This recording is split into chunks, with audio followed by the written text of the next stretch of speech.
बिहार में नीतीश कुमार की नई सरकार में मंत्रियों के विभागों का बंटवारा हो गया।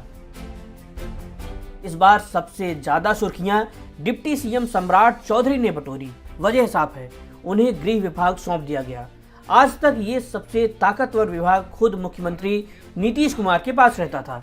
पहली बार करीब 2 दशक बाद बिहार में इतना बड़ा पावर शिफ्ट देखने को मिल रहा है। नीतीश ने 20 साल के अपने कार्यकाल में पहली बार गृह विभाग की कमान अपने हाथ से निकलने दी है। ये महज विभाग बदलने की बात नहीं है, ये सत्ता का नया नक्शा खींचने वाला फैसला है। अब सवाल है कि गृह विभाग गया तो क्या गया?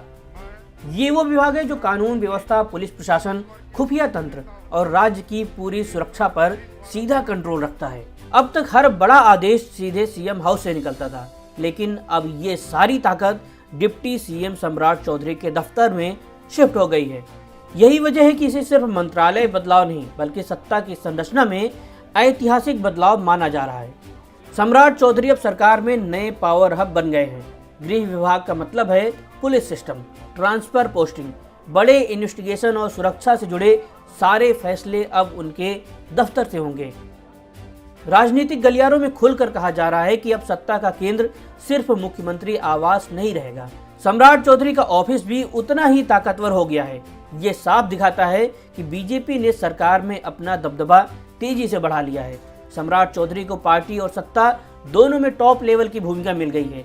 आने वाले दिनों में वो बिहार बीजेपी का सबसे बड़ा चेहरा बनकर उभर सकते हैं।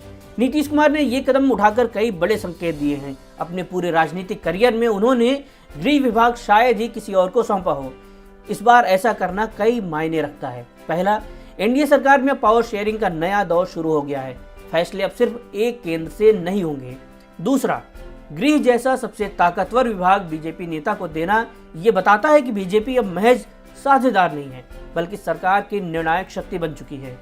तीसरा, सम्राट चौधरी के आक्रामक राजनीतिक शैली, पार्टी पर पकड़ और अब गृह की कमान, ये सब मिलकर उन्हें सीएम के ठीक बाद सबसे ताकतवर नेता बना रहे हैं। चौथा, कुर्मी से ऊपर कदावर कोयरी चेहरा बनाने की बीजेपी की रणनीति पूरी हो गई। गृह विभाग मिलने से सम्राट अब पुलिस, खुफिया और ट्रांसफर पोस्टिंग के मालिक बन गए हैं। आने वाले एक साल में बिहार बीजेपी का चेहरा नीतीश से सम्राट की ओर शिफ्ट होता दिखेगा। हालांकि इसको नीतीश के नजरिए से देखें तो यहाँ 2 बातें कही जा सकती हैं।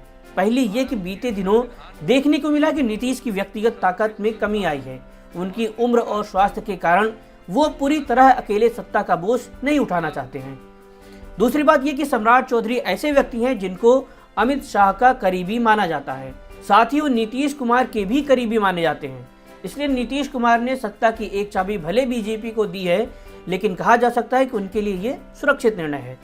जाहिर तौर पर राजनीतिक हलकों में सबसे बड़ा सवाल यही है कि क्या ये नीतीश कुमार की नई रणनीति है या सत्ता हस्तांतरण की धीमी शुरुआत। जो भी हो, इतना तय है कि गृह विभाग जाने के बाद सम्राट चौधरी सिर्फ डिप्टी सीएम नहीं रहे, वो बिहार सरकार के दूसरे सबसे बड़े पावर सेंटर बन चुके हैं। ये महज जिम्मेदारी का विस्तार नहीं, बल्कि बिहार की राजनीति में एक नए शक्ति केंद्र के उदय का ऐलान है।